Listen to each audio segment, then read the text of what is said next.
the FUSE project, which I won't bore you with the long acronym here, but we're focusing on this topic in the Smart Charge Management Vehicle Grid Integration pillar and really looking at how do we implement charging and support the energy needs of vehicles while doing so in a way that mitigates or actually even benefits the grid. So we know that this additional load is going to be rather significant, and we want to better understand, one, what those potential impacts are going to be, and also how we might leverage controls or different integration tactics to mitigate some of those challenges. Now, for those of you that might have been coming to the semi-annual stakeholder meetings for a while, you might have seen some of these slides, but I'll go through just the project as a whole in general real quick for anybody just that needs a catch up. And really, we want to better understand and develop an adaptive ecosystem of both smart charge management and vehicle grid integration to, as I said, really leverage these charging needs and how to time them and place them properly in ways that actually don't even just mitigate some of their grid impacts, but really even benefit the grid in times.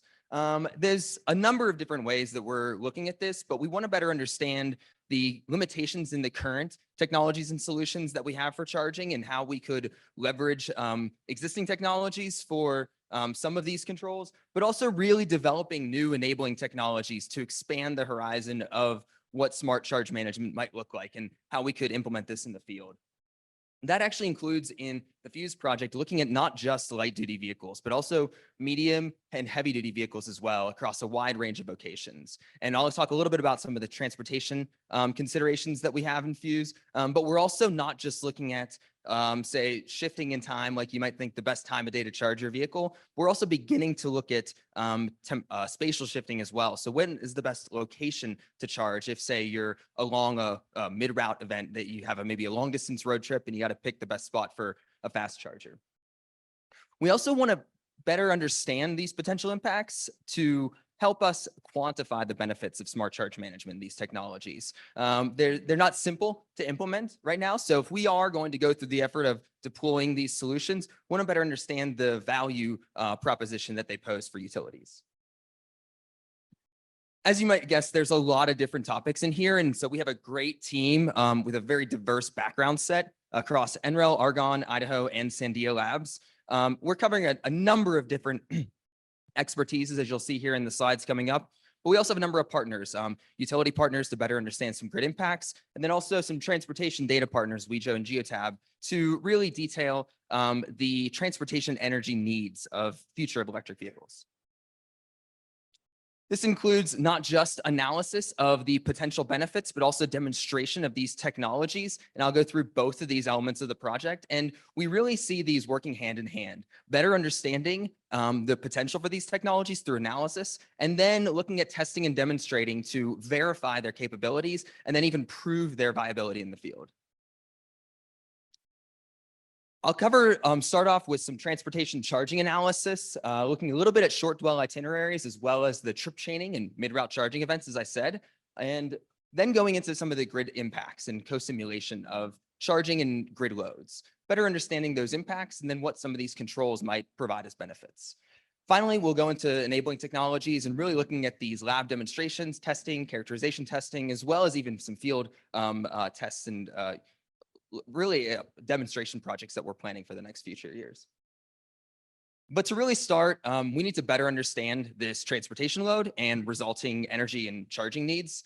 So the transportation team here at NREL has really expanded on our long dwell charging analysis, so that temporal shifting. We finalized not just the light duty vehicle analysis, but really looked into different medium and heavy duty vehicle vocations that might have some temporal flexibility to shift charging around in time. We're beginning to expand this, though, by looking at some of the shorter dwell charging needs and really looking at the potential for vehicles that might not have the time to shift their charging in time, but they have the flexibility in space. So along one of their routes, when and where is the best location for charging to occur? We'll talk a little bit about how those itineraries that are developed from this team go into the mid-route charging analysis. But if anyone's interested in some of these underlying travel and charging results, we have a couple publications that have recently come out and a few that are in the hopper as well, looking at all range of vehicle classes and vocations. As I said, really the next step in better understanding these loads, specifically when it comes to mid-route charging, is really looking at all of the trips in the entire itinerary for an entire day of a vehicle. Better understanding where vehicles drive, where they're dwelling, and really looking at the overall itineraries for vehicles throughout an entire day to better understand their charging opportunities and then charging needs. We want to make sure that as we're putting together all of these trips and itineraries, because we have a subset of data that we're then expanding to represent a large number of vehicles, we want to make sure that they're really representative of the way that people drive today, because we want to assume that maybe electrification takes hold, but we don't really think there's a need for people, at least currently, to shift how they're driving. So we're kind of assuming a constant transportation need and really fitting charging within that transportation need. This goes into really looking at where vehicles are driving from and better understanding these trip sequences in terms of how far people are driving from their home, from their work, or from some other destination. And it's really critical for us to know not only how much energy is needed after you leave each of these places, because you could have charged, say, at your home or work, but if you're on a long trip, really understanding also where you're going to after that. You can see here in our area of study, we're really looking at almost a month's worth of data for many different vehicles, where they're driving and where they're parking. This goes into some of INL's work to look at the base case of infrastructure as it exists today. Where do we think that home charging will occur? And based on sort of the no place like home analysis, we're looking at applying some level 2 charging at residences. And then also looking at opportunities for workplace charging. Where and when can charging occur at work? But then also looking at destination chargers and even fast chargers along routes. And this is really critical to loop in with those itineraries to better understand where charging could occur and where there's that temporal flexibility for longer charging sessions, or where we might need to slide in a mid-route charging event throughout that itinerary. INL is kind of building up some capabilities within their Caldera tool to better target the mid-route charging events. And this is an expansion of some of the past temporal flexible level 2 charging considerations that we've had in the past. So if you're really interested in how to shift charging in time and how we've developed those capabilities, I'd encourage you to look at some of our past slides from last stakeholder meetings and deep dives. But I want to show how we're expanding this capability to intelligently place charging along routes. But then, as I said, one of the critical elements to all of this is to better understand the grid impacts. So there's a co-simulation environment that we've built to take those itineraries, take those charging loads and charge sessions, and then also apply that flexibility across a wide range of different controls and objective functions. We have some preliminary results for our region of study in the Dominion territory. And we're looking at a few different controls like time of use rates and the immediate or random compliance of time of use rates and how we distribute loads across different periods. But this is really just the beginning. There's a lot of different controls we've developed, and we're just scratching the surface on some of this analysis. However, even with just the beginnings of this work, we're really already seeing that there's a highly difference between the smart charge management controls of, say, randomly distributed throughout a dwell period, or actually perfect compliance where everybody wants to charge in right at the beginning of that time of use window. And we can see a wide gap of different impacts on the grid as a result of just even simple controls like this. However, we're beginning to expand and have more dynamic pricing responses, as well as maybe even more targeted, hyper-localized controls that maybe focus on one particular distribution transformer. Because if you're going to go on the tours, as you might see later today, we're going to highlight some of the really interesting impacts that we're seeing on the grid. However, beyond just the analysis phase, we want to also look at demonstration of some of these technologies in the field. So while our co-simulation environment takes all of that itinerary data and travel needs, and then really applies those loads across different grid nodes, we also want to think about how we deploy these technologies in the field and how there's value potential across the spectrum here. Looking at how our co-simulation environment here is on the left, that we leverage OpenDSS analysis and INL's Caldera with a wide range of different controls. We also want to parallel that in our future plans for field demonstrations. So as I said, we don't want to just run analysis. We want to test some of this in the field. And we're targeting a few different utility environments that we might test say, distribution transformer centric controls, where we want EVs to mitigate some of the upgrades on their nearby distribution transformer. If any of you recently tried to install a level 2 charger at your home, you may have came across that your service panel needs upgraded, and then your service panel upgrade means that now you need to upgrade your transformer. We're looking at ways that we could mitigate those upgrades and have some trust that EV loads will not overload the transformer if we time them properly. Contrary to that, there's also other controls that are dynamic pricing systems that are maybe a little bit more precise than time of use rates. Because time of use rates, you have like maybe 1 or 2 ideal price signals. And if you looked at the previous slide here, there's a few spikes that occur sometimes that there's perfect compliance with time of use. We're looking at ways to potentially also leverage, if you're familiar with PJM's locational marginal pricing. That's a pricing system that varies every day, typically in the 15-minute or hour period, and how it could potentially be a more precise control incentive that doesn't result in some of these challenging timer peaks. A really interesting area of the country, ComEd, is some of these prices that are very dynamic and really precise are actually passed on to residential customers. So it's not out of the realm of thinking that these types of controls could, or prices could be passed on to EVs, and we're looking at potentially deploying controls in the field environment of that potential need as well. However, if we're going from the analysis space into demonstration, we really need to better understand how this technology performs in the field. So at NREL, in our lab testing environment, we're actually testing the capabilities and characterization of OCPP, or the Open Charge Point Protocol, to better understand the performance of these technologies in the field. It's one thing to run analysis and assume that there's perfect communication and perfect response to all of our signals that we send, but we want to better understand how these technologies would perform if we deploy them across a utility environment. And this is not just great testing for our demonstration. We're also looking at how could this better inform our analysis. So when we're running simulations, we're actually representing the real world performance of these technologies. And as you can see here, some of the initial results that we've seen is there's sometimes some current delivery errors. So how much charging current exists. There's a little bit of a variability at times between what is requested from the EVSE, what's actually delivered to the vehicle. You'll also see that the response time can sometimes vary, where the EVSE may not respond for up to 5 seconds. And that's between the communication of the charger and the EV and when that onboard charger can respond. But understanding these limitations in the current technology is critical to planning for those field demonstrations. However, we also have our partner Argonne, who's deploying some of this technology in the lab currently with some of their EVSE and workplace charging environments. They have some EVSE installed that are able to control and manage and schedule charging sessions intelligently. And they leverage a technology where they're asking for their employees to essentially communicate this flexibility. They want to understand how long is someone parked here, how much energy do they need, and really work within that flexibility. So if we do say have an objective function that delays a charging session, we're not delaying it so long that they leave with less energy than they expected. We still want to serve all of the charging needs that exist.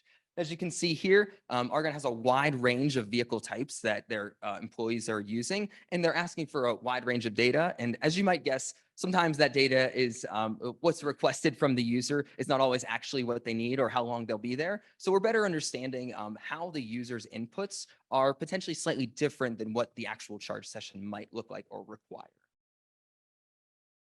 However, these charge session details are critical for some of Argonne's controls and the capabilities that they have to mitigate some of the impacts on their distribution system, such as limiting the overall peak demand. Demand charges are a very simple incentive that the lower charging power, max charging power that you have throughout an entire month, the lower your costs on those demand charges. And you can see here on the left curve how each of these daily charging sessions across their campus are significantly reduced by the red bars from this simulation of their control system. And there's a lot of potential in here to leverage that flexibility to mitigate some of the impacts on Argonne's grid. And as you can see here on the right, that just shows a percentage of the reduction of the overall peak demand. And the average percent reduction is rather significant across the entire month of analysis here. With 22% of the peak load, that could be a significant amount of demand charge savings, or in the event that, say, you have some consistency in that reduction, you could even mitigate upgrades.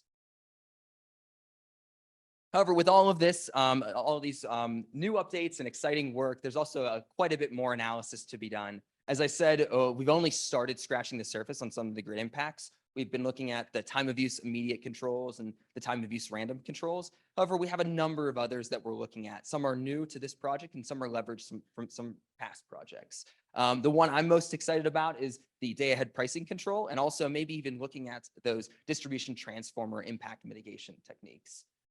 We also want to better understand these mid-route charging events and itineraries. How are we going to intelligently choose when a mid-route event, when and where a mid-route charging event should occur on an XFC station? What types of incentives are necessary? And how much benefit does that potentially provide the grid as well? And so we're better understanding how to incorporate this short dwell charging analysis into our long dwell charging analysis of smart charge management.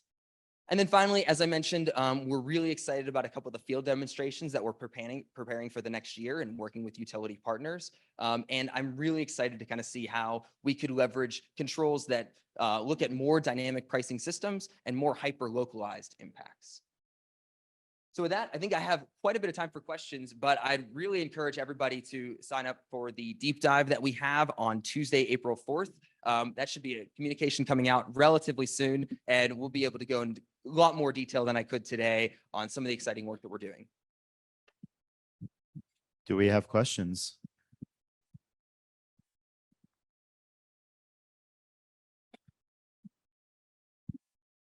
Thanks. Great presentation. When you all are doing the route analysis for short and long dwell time, are you looking at specific cases for rural areas where, driver use case is very different, where let's say somebody lives 100 miles from a city where they go to the doctor, once a week, or go to a big box store or something like that?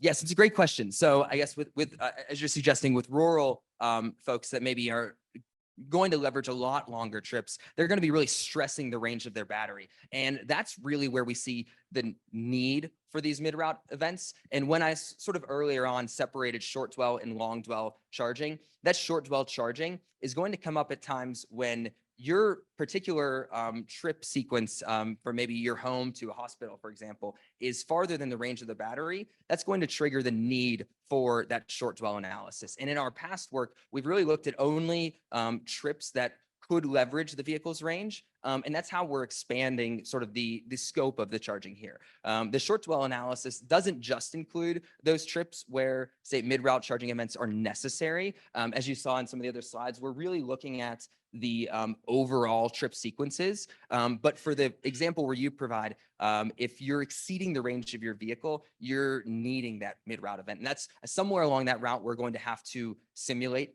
a fast charging event to kind of get you to your destination. And that's going to be much more in that short dwell analysis space. So that's kind of where we're expanding in this project.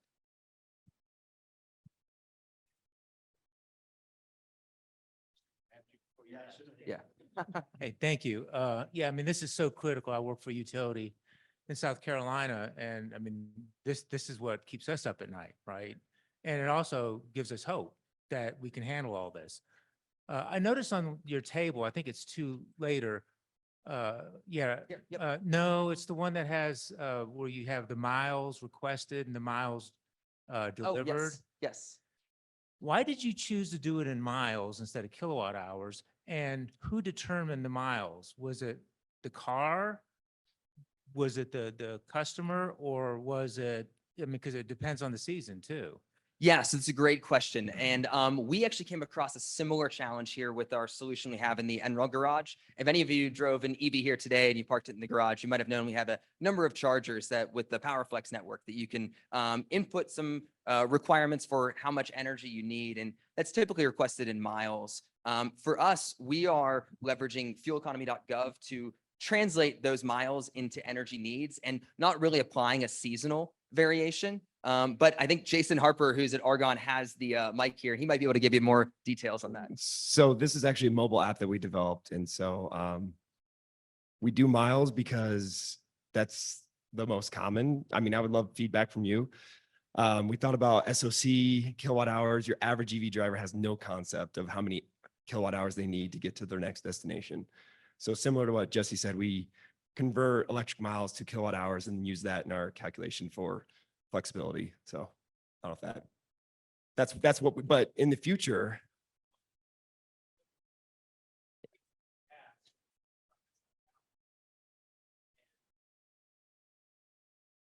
but there's not that feedback there, right? So on stations today, DC charging maybe, but on AC, EVSE, there's not the kilowatt hour dispense display that people usually see. It's typically, so there's not that connection yet. So yeah. So in the future with ISO 15118, when we're going that way, we'll get, there's scheduled charging where the BMS or the vehicle itself will give us the exact kilowatt hour value. And so in our research, we found drivers are not that accurate.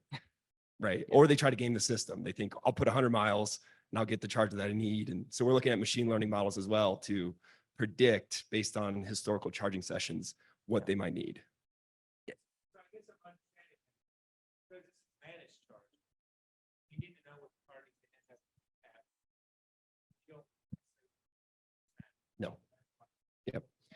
Yeah. So what we're trying to do here is more what I would call smart charging, where we're trying to meet the needs of the building while meeting the needs of the driver. And so in order to do that, we need to know how much energy do you need by departure time? And then we try to schedule charging based on the capacity limit at the building and the needs of the driver. So Exactly. And if I could just add to that, I think in our app now at NREL, we actually provide the option to input in miles or kilowatt hours. And it sort of does that conversion based on what vehicle you say you're driving. But I do think we're in a transition period where eventually consumers may be more comfortable with the kilowatt hour metric. But something else to keep in mind is, as Jason was saying, the real critical component is understanding that flexibility. How much charge and how much time do you need to spend charging for that energy relative to your planned dwell period? And so what we also do is, let's say you ask for 100 kilowatt hours, but you're only going to be at a 10 kilowatt charger for maybe an hour or two. We know that that's actually not enough time to get you there. So we will do a short calculation to kind of push you to the dwell period and say, well, you have to actually wait this long, or you need to modify one of these inputs to kind of let the consumer know that what they're asking for is really not attainable. And I'll just take Chairperson's prerogative to point back to John Holmes' comment earlier today around sharing information, being able to do this prediction. There's a lot of challenges associated with trying to figure out how you get the right information to the right entity to make an effective, optimized decision.